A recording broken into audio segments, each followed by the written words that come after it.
सख्खे शेजारी या यूट्यूब चॅनलवर आपलं स्वागत आहे। तर आज चुलीवरची मिसळ बनवली होती आम्ही। मसाला आहे ना शक्यतो आम्ही खालनच तयार करून घेतो।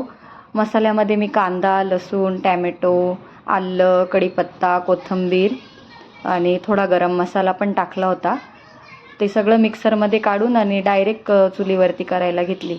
आजकाल चुलीवरच्या मिसळची खूप ट्रेंड आहे, म्हणून म्हटलं बघू चव काही वेगळी लागते का, म्हणून मग जरा आम्ही ट्राय करून बघितलं चुलीवरची मिसळ। त्यात आम्ही घरचेच सगळे मसाले घातले होते, बाहेरचे कुठलेच विकत्रीचे मसाले नव्हते। घरच्या मसाल्यानेच मिसळ तयार करायचा निर्णय घेतला होता आम्ही। पण खूप सुंदर मसाला दिसत होता। चुलीवर छान तो हलवून घेतला। आता त्यामध्ये मसाला घातला घरचा, तिखट, हळद आणि गरम मसाला हे सगळं घालून घेतलं आणि छान पुन्हा परतवून घेत आहे। छान तेल सुटेपर्यंत ते छान मसाला परतवून घ्यायचा। खूप ऊन लागत होतं आणि त्याच्यामुळे ही सावली तयार केली होती। थोडा उशीर झाल्यामुळे उन्हाचा तडाखा पण लागत होता, त्याच्यामुळे मग सावली तयार करून घेतली ब्लँकेट टाकून। त्याच्यामध्ये सार्थक छान खेळतोय सावलीमध्ये। आणि आता छान तेल सुटलंय मसाल्याला। मग आता थोडंसं मस्त तेल सुटलंय। आता थोडं पाणी टाकून घेणार त्यामध्ये। ही मिसळ खालीच उकडवून घेतली होती गॅसवरती। थोडं गरम पाणी टाकून, हळद टाकून, मीठ टाकून उकडवून घेतली होती मटकी।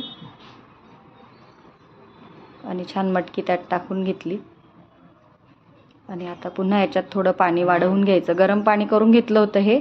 गरम पाण्यामुळे मिसळची चव जात नाही, किंवा कुठल्याही भाजीमध्ये गरम पाणीच वापरावं, कारण त्याच्याने भाजीची चव तसली तशी राहते। नाहीतर गार पाणी टाकल्याने भाजीची चव जाते, म्हणून गरम पाणी करून गरम पाणी टाकलं होतं। छान असा कट येतोय मिसळला। खूप छान मिसळ झाली होती। आता झाली मिसळ। सार्थक सामान खाली घेऊन जात आहे। मीठ टाकून घेतलं चवीनुसार।